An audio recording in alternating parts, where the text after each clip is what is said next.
मुंबईकरांसाठी अत्यंत महत्त्वाच्या असणाऱ्या कोस्टल रोडच्या पहिल्या टप्प्याचं लोकार्पण अखेर पार पडलं।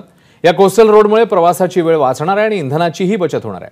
हा कोस्टल रोडवरनं चर्चा रंगली आहे ती आता राजकीय आरोप प्रत्यारोपांची। कोस्टल रोडच्या भूमिपूजनाच्या निमंत्रणापासून ते कोस्टल रोडच्या कामाबाबतही अनेक आरोप झाले आणि आरोपांच्या केंद्रस्थानी होते उद्धव ठाकरे आणि आदित्य ठाकरे। पाहूया कोस्टल रोडवरनं शिंदे आणि फडणवीसांनी ठाकरे पितापुत्रांना कसं घेरलंय, बघूया।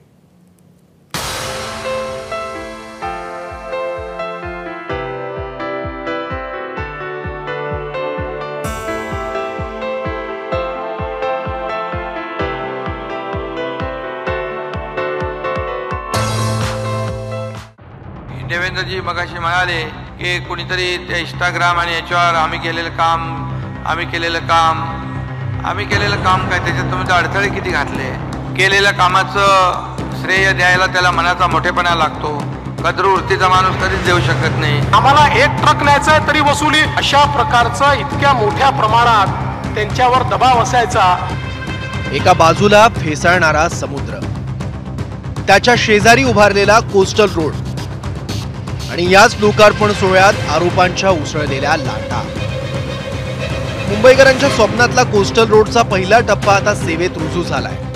त्याचं लोकार्पण मुख्यमंत्री एकनाथ शिंदे, उपमुख्यमंत्री देवेंद्र फडणवीस आणि अजित पवार यांच्या उपस्थितीत पार पडलं आणि मुंबईकरांच्या स्वप्नातला कोस्टल रोड सत्यात अवतरलाय। त्यामुळे वरळी ते मरीन ड्राईव्हचा प्रवास आता पाऊण तासांवरून अवघ्या 10 मिनिटांवर आलाय। कोस्टल रोडवरचा प्रवास हा ज्या वेगानं होणार आहे त्यापेक्षा या कामाच्या श्रेयवादावरून आरोपांचे बाणही सुटले आहेत आणि त्याला किनार आहे लोकसभा निवडणुकीच्या तापलेल्या वातावरणाची आणि टार्गेट आहेत ठाकरे पितापुत्र। देवेंद्रजी मगाशी म्हणाले की कुणीतरी त्या इंस्टाग्राम आणि याच्यावर आम्ही केलेलं काम काय त्याच्यात तुम्ही अडथळे किती घातले। स्पीड ब्रेकर टाकले। सुप्रीम कोर्टाचे जे काही केसेस होत्या, पर्यावरणाच्या सगळ्या परवानग्या देवेंद्रजी मुख्यमंत्री होते त्यावेळेस त्या सगळ्या मिळवल्या आणि म्हणून तर हा कोस्टल हायवे इतक्या जलद गतीने होतोय। पण शेवटी केलेल्या कामाचं श्रेय द्यायला त्याला मनाचा मोठेपणा लागतो। कद्रवृत्तीचा माणूस कधीच देऊ शकत नाही। गरज सर्व आणि वैद्य मरू अशी सगळी लोक असतात, त्यामुळे आता त्याच्यावर काय बोलायचं।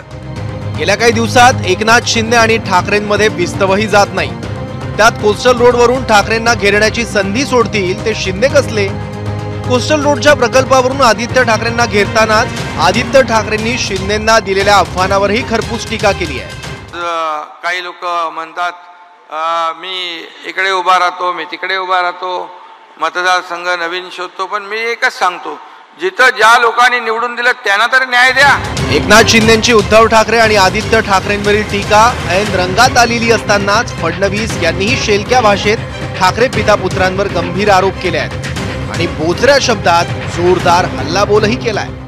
काल मला इंस्टाग्रामवर आणि सोशल मीडियावर असं बघायला मिळालं की उबाठाचे जे बाळराजे आहेत त्यांनी सांगितलं की हे सगळं आम्ही केलं आणि आमच्या कामाचं श्रेय हे घेतायत।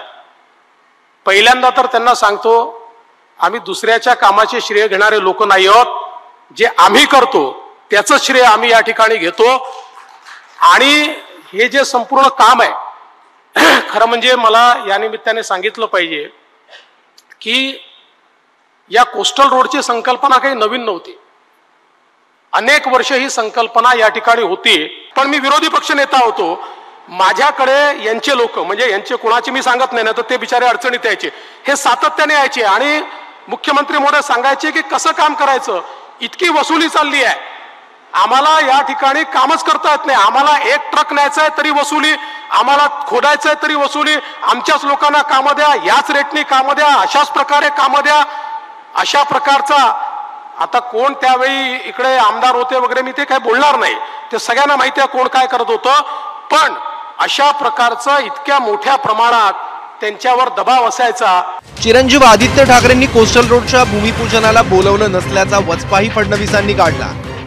पण मला अत्यंत आश्चर्य वाटतं मिलिंदजी की हे सगळं करून मी आणलं आणि ज्या वेळेस याचं भूमिपूजन करायचं होतं रातोरात भूमिपूजन ठरवलं आणि मी मुख्यमंत्री होतो, मला भूमिपूजनाला देखील उद्धवजींनी बोलवलं नाही।